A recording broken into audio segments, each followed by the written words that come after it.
আজকের যে ছাত্র নাগরিক অভ্যুত্থানের মাধ্যমে এই ফ্যাসিস্ট হাসিনার পতন করা হলো, এই ছাত্র নাগরিক অভ্যুত্থানটিকে আমরা আমাদের যে আন্দোলনের শহীদ এবং হতাহত এবং মুক্তিকামী ছাত্র জনতাকে উৎসর্গ করছি।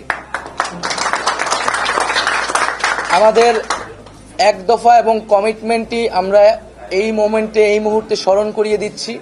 প্রথমেই আজকের যে ছাত্র নাগরিক অভ্যুত্থানের মাধ্যমে এই ফ্যাসিস্ট হাসিনার পতন করা হলো, এই ছাত্র নাগরিক অভ্যুত্থানটিকে আমরা আমাদের যে আন্দোলনের শহীদ এবং হতাহত এবং মুক্তিকামী ছাত্র জনতাকে উৎসর্গ করছি।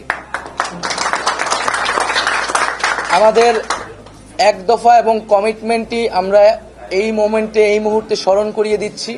আমাদের এক দফা দাবিটি ছিল স্বৈরাচারী শেখ হাসিনা সরকারের পতন এবং ফ্যাসিবাদী ব্যবস্থার বিলোপ।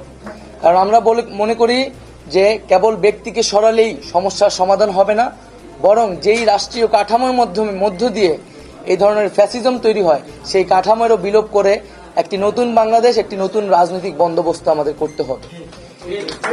সেই জায়গা থেকে শেখ হাসিনার পতন আমাদের প্রথম ধাপ আন্দোলনের, যেটা আমরা অর্জন করেছি। এখন আমরা দ্বিতীয় ধাপের দিকে আমাদেরকে যেতে হবে। সেজন্য আমরা মনে করি এই যে অভ্যুত্থানকারী ছাত্র নাগরিক, তাদের প্রস্তাবিত আমরা একটি প্রস্তাব করব আগামী 24 ঘন্টার মধ্যে। আমরা একটি অন্তর্বর্তীকালীন জাতীয় সরকারের প্রস্তাব করব। সেই জাতীয় সরকারে অভ্যুত্থানকারী ছাত্র নাগরিকদের অংশ থাকবে এবং সমাজের যে নাগরিক সমাজ সহ যে নানান পেশাজীবী এবং নানান ধরনের পক্ষ রয়েছে, সকলের প্রতিনিধিত্ব নিশ্চিত করে তাদের সাথে আলোচনার মাধ্যমে আমরা একটা অন্তর্বর্তীকালীন জাতীয় সরকারের রূপরেখা এবং নাম, সেই সরকারে কারা কারা থাকবে সেই নামগুলো ঘোষণা করব।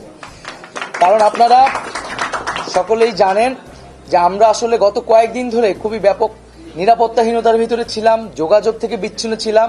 আমাদেরকে প্রথমে আমাদের সমন্বয়কদের সাথে বসতে হবে, তারপরে সমাজে নানান পক্ষদের সাথে বসতে হবে। বসে আমরা একটি সমন্বিত সিদ্ধান্ত গণতান্ত্রিকভাবে জাতির সামনে উপস্থাপন করতে চাই। সেটা আগামী 24 ঘন্টার মধ্যে আমরা সেই অন্তর্বর্তীকালীন জাতীয় সরকারের রূপরেখা প্রস্তাবনা করব।